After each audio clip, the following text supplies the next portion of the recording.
Dans l'exercice 13, page 271, première question, on vous demande de retrouver la molécule identique à la molécule A ici présente. Donc, pour comparer deux molécules, il faut choisir un plan. Donc moi, je vais choisir le plan contenant l'atome, le vert, le noir et le blanc. Donc ça sera mon plan de travail ici. Je vois bien que le jaune est vers l'avant et le rouge est vers l'arrière. Prenons la molécule A1 et comparons. Donc, mon plan, toujours le même, vert, noir, blanc. Par rapport à ce plan, j'ai le rouge qui est vers l'avant et le jaune qui est vers l'arrière. Donc, ces deux molécules ne sont pas identiques. Prenons la molécule A2, ici. Je retrouve mon plan ici, le vert, le noir, le blanc. C'est mon plan.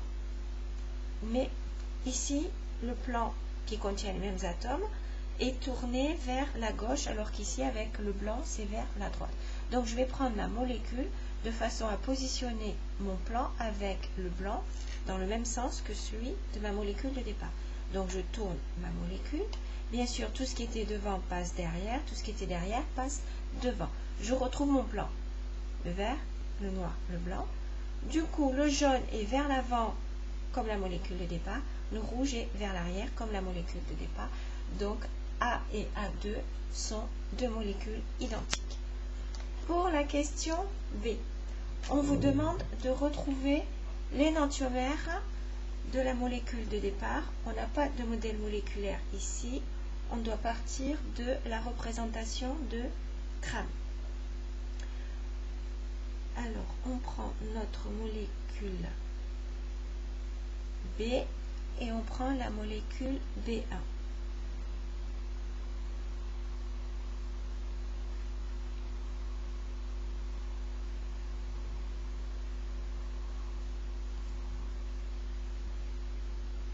Définition de deux énantiomères, molécules image l'une de l'autre dans un miroir plan. Donc si ici je trace un miroir plan virtuel et je compare la position de chaque atome. Le Cl symétrique, le C aussi, le F aussi. Par contre, H et Br n'ont pas leur symétrique. Donc ces deux molécules ne sont pas énantiomères. Quel est le lien entre les deux?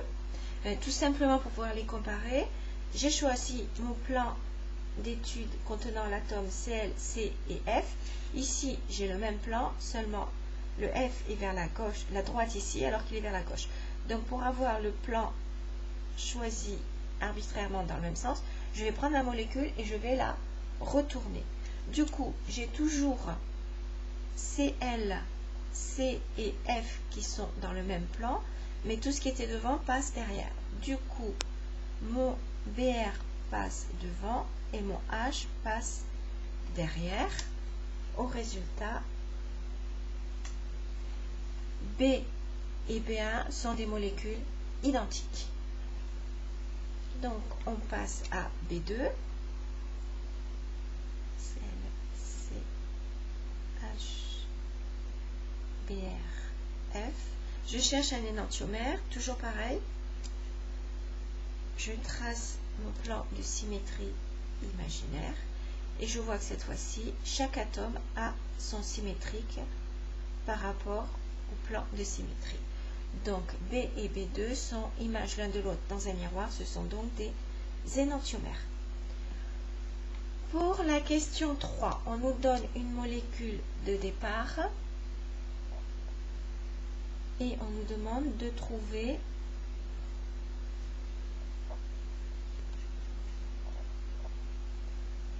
un énantiomère, un diastéréoisomère et un stéréoisomère de conformation. Donc, on représente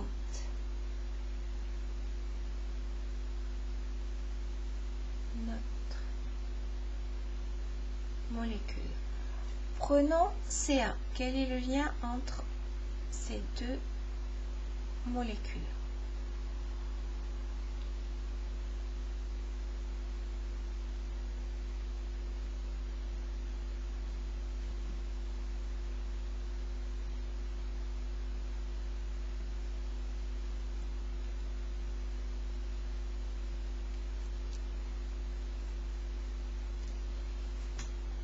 ici, pour étudier, on va toujours pareil, je choisis comme plan arbitraire BR, C, C et H. Donc ici, j'ai bien BR, C, C et H, mais le BR est à droite alors qu'ici, il est à gauche. Donc je vais prendre ma molécule et je vais la retourner. Donc, j'obtiens toujours mon CCHBr, mais tout ce qui était devant passe derrière. Donc le CH3 qui était ici devant va passer derrière. Le H passe devant. De même sur l'autre atome de carbone, l'OH qui était derrière va passer devant et le CH3 va passer derrière. Donc si nous comparons nos deux molécules, nous avons bien le même plan BRC-CH, BRC-CH. Ici, le H, CH3 et OH, ces deux morceaux-là sont identiques. Donc, on va juste s'intéresser au deuxième atome de carbone. Et là, on voit que le CH3 est devant alors qu'ici, il est derrière. Et pareil pour le H. Donc, ces deux molécules sont des diastéréoisomères. Pour C et Ca. Comparons C à C2 maintenant.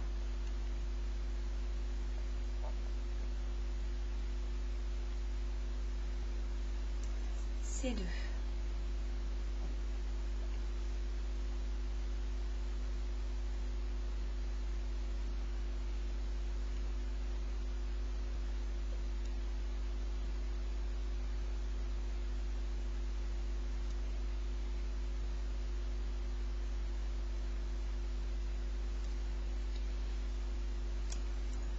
Mais là, si je trace un plan imaginaire, je vois que chaque atome a son symétrique là par rapport au plan de symétrie.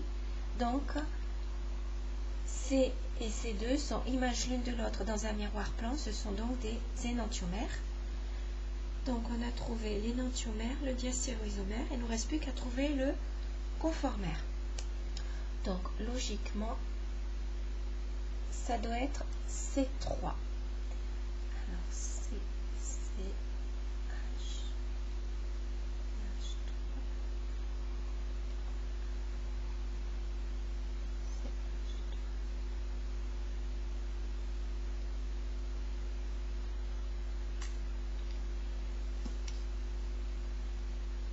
Pour obtenir des conformères, il suffit tout simplement de faire tourner autour d'une liaison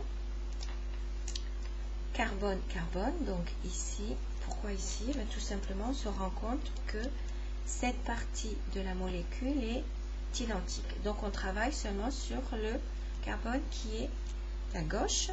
Donc on va faire tourner de façon à faire passer le BR dans le plan. Du coup, le CH3 va venir devant et le H va passer derrière. Donc je fais tout simplement une rotation.